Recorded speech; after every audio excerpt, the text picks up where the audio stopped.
Hey guys, thanks for stopping by. Quick update on progress on the 1970 Dodge Challenger. Interior is done, motor's in place, suspension set, got the ride height where I want it.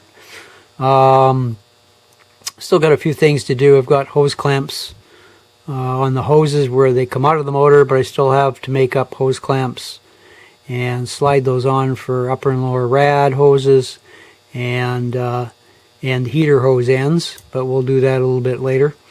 Still got battery to wire up, alternator got to wire back to the firewall when it gets in place, but that'll be towards the final stages of this.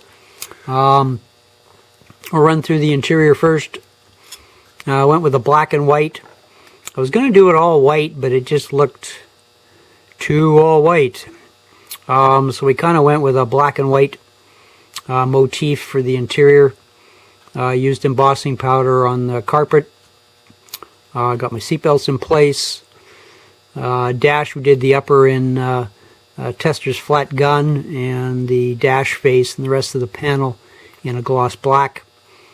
Tried to simulate wood grain on the steering wheel, dashboard, center console, and the door inserts. But it turned out pretty good. I'm happy with it. If I did it again, I'd probably do it in a light gray, considering the body color that I'm going to use, but that'll be for next time. Anyway, I'm happy with the way it turned out.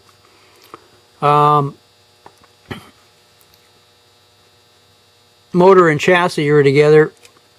Rear suspension is glued in place.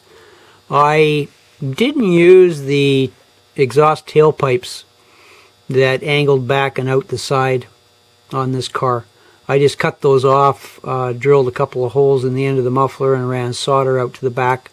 Still have to finalize how that's going to exit out there, but that's going to be towards the end when the body's on, when I see what kind of clearance I've got and how far out I want them to stick, and we'll stick some aluminum tailpipe tips on those.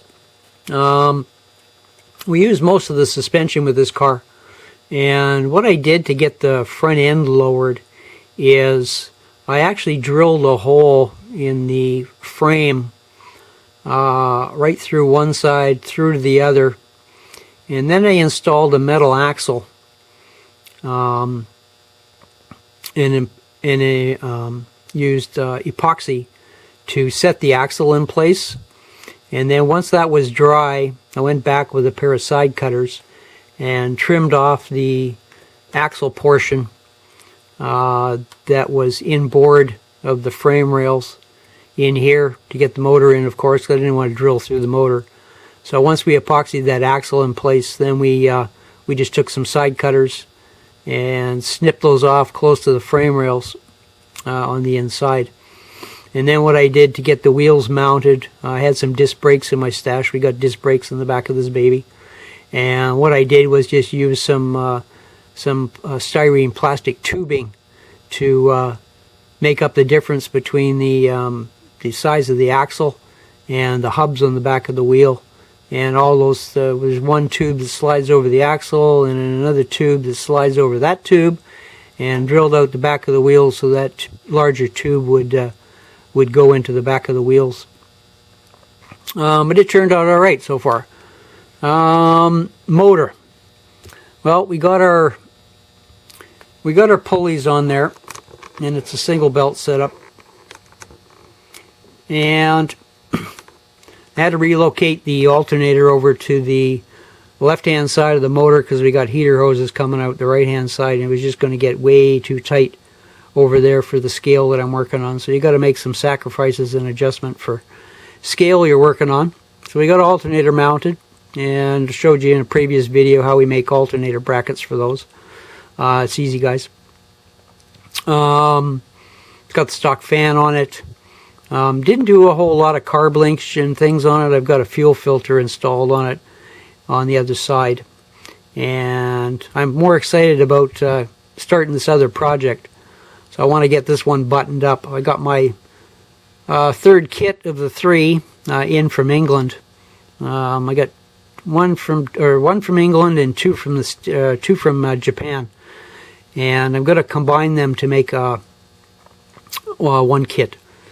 But more on those plans a little bit later on. Once we get this buttoned up, then I'll get you guys up to speed on what the new project's going to be. Anyway, air cleaners. You'll notice that it's not the stock air cleaners in this. Well, I had the stock one and had it all painted up. Painted it white. Used some India ink to do the inlay in the air cleaner. And the more I looked at it, air cleaner turned out really nice, actually. I'm proud of that.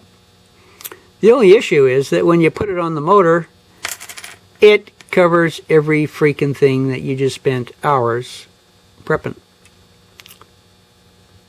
So I decided, no, we're not going to do that. So instead, I'm running my tri-power standard size air cleaners on this engine, and at least that way it doesn't hide all the detail I put into the motor. So that's what we're going to go with. I haven't got them glued on.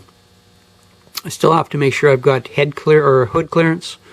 That's why I don't paint my bodies until last, guys. I know some guys like to paint them first, but I find my builds the modifications that I run through and do is I'm manhandling the body so much that the paint job is going to look like a used car by the time I'm finished with it and ready to mount the body on it. So the way I do it, I don't do my bodies until last, just because I go through so much test fitting.